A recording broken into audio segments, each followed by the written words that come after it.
नमस्ते। मेरा चंडीगढ़ के गवर्नर साहब, चीफ सेक्रेटरी साहब और एजुकेशन सेक्रेटरी मैम से निवेदन है कि आप अपना कीमती समय निकालकर हमारी वीडियो को अंत तक ध्यान से जरूर सुनें। मैं मेधावी चंडीगढ़ के सेक्टर 22 ए के सरकारी स्कूल में टीजीटी फाइन आर्ट टीचर हूँ। और मैं गवर्नमेंट स्कूल 27C के स्कूल में जेबीटी पद पे कार्यरत हूँ। हम दोनों अनुसूचित जाति से संबंध रखती हैं और हम चंडीगढ़ के यूटी कैडर के शिक्षिकाएं हैं। अभी हाल में ही जो एक बहुत दुखदायक घटना हुई है, जातिगत उत्पीड़न और शोषण के कारण एक उच्च पद के अधिकारी श्री वाई पूरन जी का जो निधन हुआ है, हम आपका ध्यान दिलाना चाहते हैं कि ये घटना कोई पहली घटना नहीं है और शायद आखिरी भी नहीं है, क्योंकि हम चंडीगढ़ की सरकारी शिक्षिकाएं भी इसी तरह के जातिगत उत्पीड़न और शोषण का शिकार लंबे वर्षों से हो रहे हैं और अभी भी न्याय की राह में इधर उधर ठोकरें खा रहे हैं।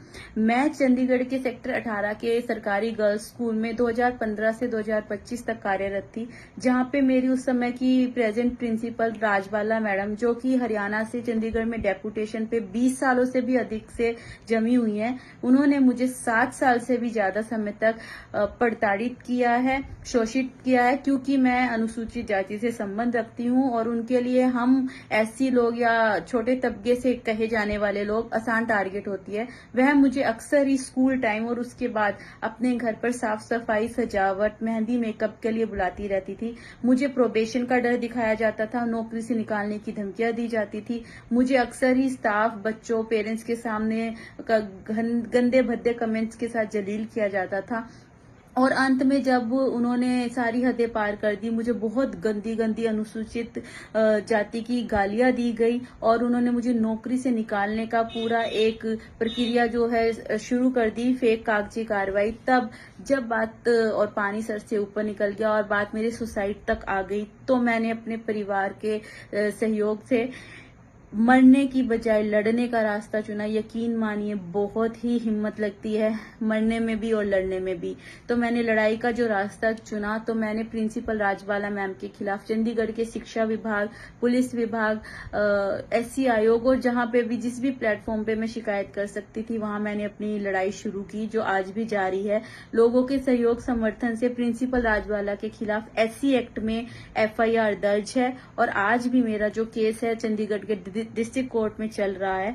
परंतु मुझे चंडीगढ़ के प्रशासन और शिक्षा विभाग से न्याय अभी तक नहीं मिला है, बल्कि न्याय की बजाय प्रिंसिपल राजबाला मैम को, जो ऑफिशियली रिटायर हो चुकी है हरियाणा से 58 की एज में, और उन्हें 2 साल स्टेट अवार्ड के नाम पे जो एक्सटेंशन दी जानी चाहिए थी अपने स्टेट में, वो चंडीगढ़ में दी गई है। कोई नहीं जानता कि इस रूल और पॉलिसी के आधार पर चंडीगढ़ में उन्हें एक्सटेंशन मिली है या इनाम मिला है मुझे शोषित करने का और अधिकार दिया है, ताकि आगे भी वो लगातार इसी तरह मुझे तंग करती रहे, जो कि वो कर रही हैं। रणबीर झराड़ नाम के एक शिक्षक के साथ मिलकर, जो खुद पंजाब से चंडीगढ़ में कई सालों से डेपुटेशन पे कार्यरत है। रणबीर झराड़ और राजबाला मैम मिलकर मुझे जान से मारने की धमकियां देते रहते हैं। मुझ पे दबाव बनाया जाता है ताकि मैं मैम के खिलाफ केस वापस ले लूं। रणबीर झराड़ नाम का ये व्यक्ति इन्होंने एक यूनियन बनाई है, उनका ये नेता अपने आप को कहते हैं और ये बड़े बड़े लोगों का नाम लेके हमें डराते हैं। श्री संजय टंडन जी, पवन बंसल जी, सतनाम संधू जी, हमारे present DSC sir Brar sir, हमारे एक्स DSC बराड़ सर, यहाँ तक कि गवर्नर सर, कई IAS अधिकारी, पुलिस अधिकारियों का ये नाम लेके इंसान कहता है कि रणबीर झराड़, राजबाला मैम के इनके साथ अच्छे संबंध है, उठना बैठना है, इनके पास बहुत पैसा पावर है, तो ये हमें नौकरी से निकलवा सकते हैं, मुझे जान से मरवा सकते हैं, मेरे परिवार को हानि पहुंचा सकते हैं। ऐसा ये व्यक्ति सरेआम बाहर आके हमें कहता है, हमें फोटोज दिखाता है, मुझे डराया जाता है।